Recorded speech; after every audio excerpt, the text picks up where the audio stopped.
anybody who's listening. I want to share with you, first and foremost, my favorite sweatshirt, hoodie.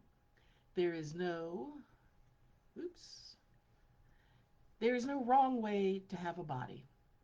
I got this sweatshirt from Freed Body Works in Washington, D.C., and this is a primary consideration for them. Sadly, COVID is shutting them down for good. They couldn't make it work as a large practice, a large wellness center.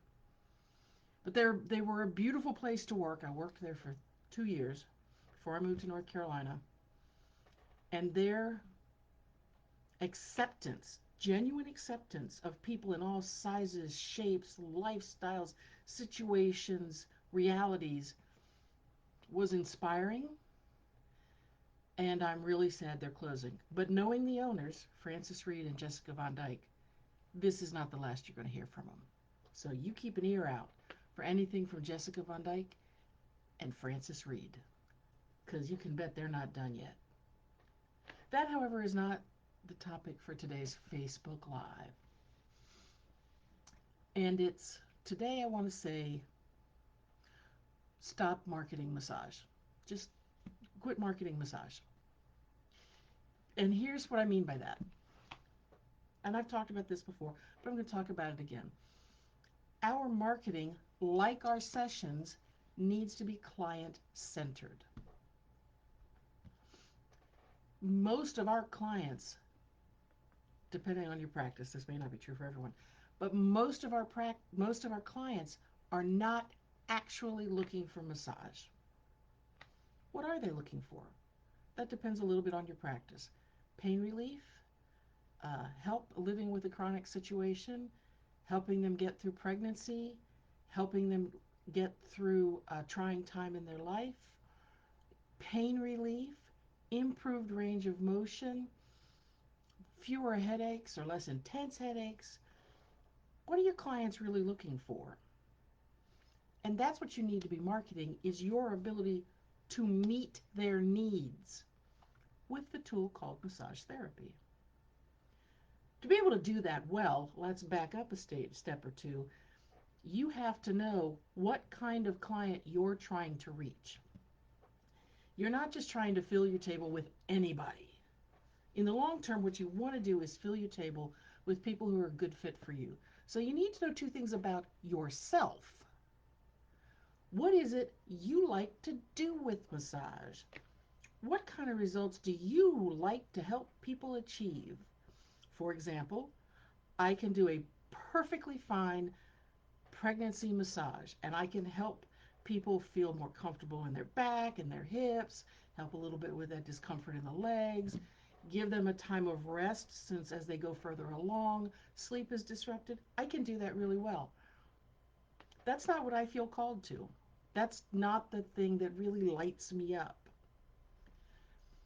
What is it that lights you up? What kind of work lights you up?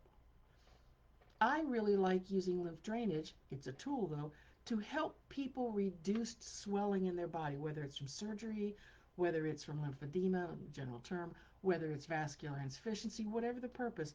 I really like helping people reduce excess fluid in their bodies. I really like helping people manage chronic conditions that aren't going to go away. I really love helping them with range of motion in their neck. I take a personal satisfaction in that. And happy feet. I really love giving people happy feet. See, this is how I would start to build a what can I help you deliver? And based on what I can help you deliver, then I go, okay, who's looking for that? Where do I find the kind of people that are looking for this? Where are they in the world? How are they thinking about themselves? What kind of terms do they use when they're talking about their own problems? And when they've figured out they want help, where do they go? Do they go to a general internet search? Do they go to another medical professional? Do they ask around among their friends? How do they tend to look for help with whatever it is they've got that I can help them with? And when I know those two things, a couple of other things would be helpful, but just those two things, what do I want to deliver and who's looking for what I want to deliver, then you can do client-centered marketing. You're trying to have a conversation with people in your marketing. You're not trying to convince them. You're trying to have a conversation in a graceful, hospitable kind of manner. I can help you with this. This is what I have to offer you. If I can help you, please, I'd love to see you. Give me a call, check out my website, whatever, whatever, whatever. That's what client centered marketing looks like. You're trying to help people with an issue they have, and you think you can help them.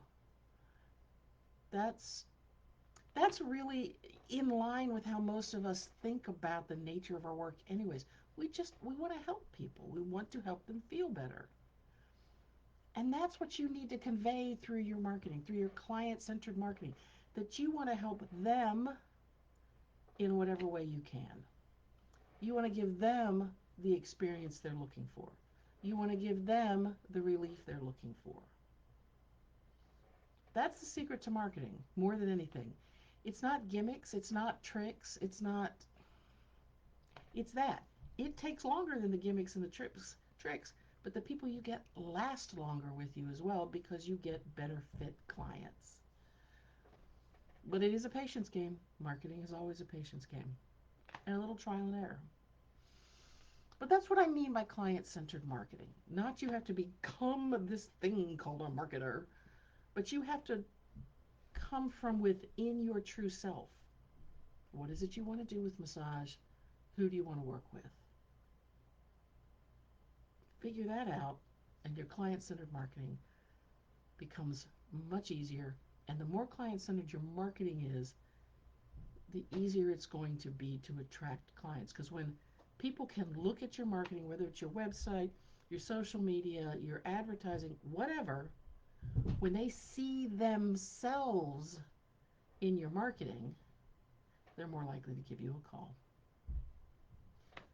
So don't market massage because for the most part, that's not what people are looking for. Market what you can help them with through massage. Honestly, truthfully, and authentically. The more you speak with an authentic voice in your marketing, the more people will be able to connect with you and resonate with you. And that's really what you want because those people tend to become long term clients, which is really the foundation for a lot of us for sustainable, enduring practice.